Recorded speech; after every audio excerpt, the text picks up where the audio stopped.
Este día vamos a analizar si es teóricamente posible que un joven profesional tenga su propia vivienda en estas economías en crisis permanente. Para que esto funcione, lo primero que debe suceder es comenzar a tener ingresos a una edad temprana, bien sea graduándose y comenzando a trabajar pronto, o bien generando ingresos mientras estudia. Si para los 23 años la persona aún no comienza a generar ingresos constantes, ya todo se complica. Comenzar a trabajar, digamos, a los 27 años, es una locura en estos países. A menos sea una carrera como medicina. Si no, no vale la pena. Lo mejor es emigrar. También, para que esto sea factible, debe quedarse en la casa familiar. Sabemos que esto es vergonzoso, pero es economía pura. Si se comienzan ganando $500, no hay forma de ahorrar si se gastan $200 en alojamiento y otros $100 en comida, por ejemplo. Sabemos que el joven quiere liberarse, pero vale la pena ahorrar y tener paciencia. Otra opción es conseguir un trabajo que pague los gastos de estadía en algún lugar. Eso pasa a veces en el sector construcción, cuando se trabaja fuera de las ciudades grandes. La edad media de emancipación en España está en su máximo histórico desde que hay registros, 30,3 años. Imposible. Yo quise, pero no pude. Está complicado todavía. Vivo con mis padres, mi hermano y los perros. Los salarios han subido un 4,60 frente a los alquileres que han subido en torno a un 7%, lo que significa que todavía los salarios están por debajo de la media de los alquileres. 1 de cada 5 jóvenes que trabaja está en riesgo de pobreza o exclusión social. Adrián trabaja desde marzo, pero no sabe cuándo se le va a acabar. Por eso sigue viviendo con sus padres. Un poco de sentimiento de no seguir las etapas naturales de la vida, ¿no? Y de tener que estar esperando un poco a ver qué pasa, a ver si terminas de avanzar, ¿no? Es un poco sentimiento de tensión. El salario medio de una persona joven en España es de 1.089,93 euros. El precio medio de un alquiler, 912 euros. Para poder pagarlo, una persona sola con ese sueldo tendría que destinar 83,7 euros de sus ingresos. Y eso, para muchos, es inviable. Le queda un 3%. Si se comienza a la edad de 23 años, con un ahorro mensual de $300 es posible, limitando los gastos al máximo. Llegar a reunir el capital suficiente para la prima de una vivienda. En unos 5 años. Desde luego, esto es algo ideal, todo tendría que salir perfecto. O sea, que a los 28 años se podría optar a un préstamo. El problema es la autodisciplina, porque si se tienen $20,000 en el banco, la tentación de comprar un carro costoso o emprender un viaje costoso es enorme, y al hacer eso se acaba el sueño de la vivienda. ¿Quiere decir que no hay que viajar? No, no dijimos eso. Pero para eso hay que ahorrar un fondo aparte y no sacrificar el fondo para vivienda. Una buena opción sería depositar estos fondos a plazo fijo para evitar la tentación de usarlos. Alguien dirá que no tener vehículo en Honduras es una sentencia de muerte. Lo sé, yo vivo aquí. Pero tener un vehículo de $30,000, un precio que se está volviendo cada vez más común para vehículos, pero no tener una casa es un caso clínico. El siguiente gasto que debe hacer una persona así es con el psiquiatra, ya que tiene algo malo en la mente.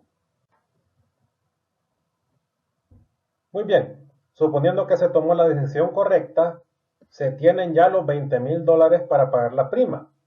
¿Es hora de comprar? No todavía. Primero hay que crear un fondo de reserva. Como verán, cada 2 años estamos suponiendo un aumento de ingresos. Si a los 28 años se sigue ganando lo mismo que a los 24, entonces este concepto no sirve. Mejor tome lo que tenga y emigre. A los 30 años es factible tener tanto la prima como un fondo de reserva. Ese es el momento de actuar. Se paga la prima y se espera poder habitar la vivienda. Hay que comprender que se debe invertir otra cantidad de recursos en mobiliario. Además comienzan los impuestos, gastos en servicios básicos y seguridad. Vivir de forma independiente es costoso. Del año 31 en adelante, lo que se podía ahorrar se convierte en pago para cuotas, usando parte de la reserva para soportar la presión de los primeros años. Considerando además que vienen los hijos, y ya con hijos los gastos suben de forma dramática. Llegamos a la tabla hasta los 36 años. Para ese entonces el profesional o está consolidado o está acabado. Depende. Pero si está consolidado, es muy probable que pueda ir pagando esta cuota los 14 años restantes.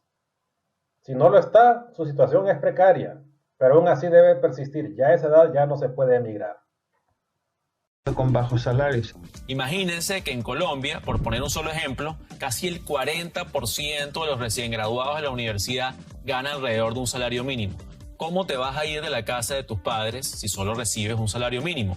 El hecho de que en América Latina las grandes empresas pagan entre 5 y 11 veces más a sus directivos que, por ejemplo, a los empleados recién graduados. En 3 países, República Dominicana, Guatemala y Costa Rica, es 10 veces más alta. Estas grandes brechas son típicas de países.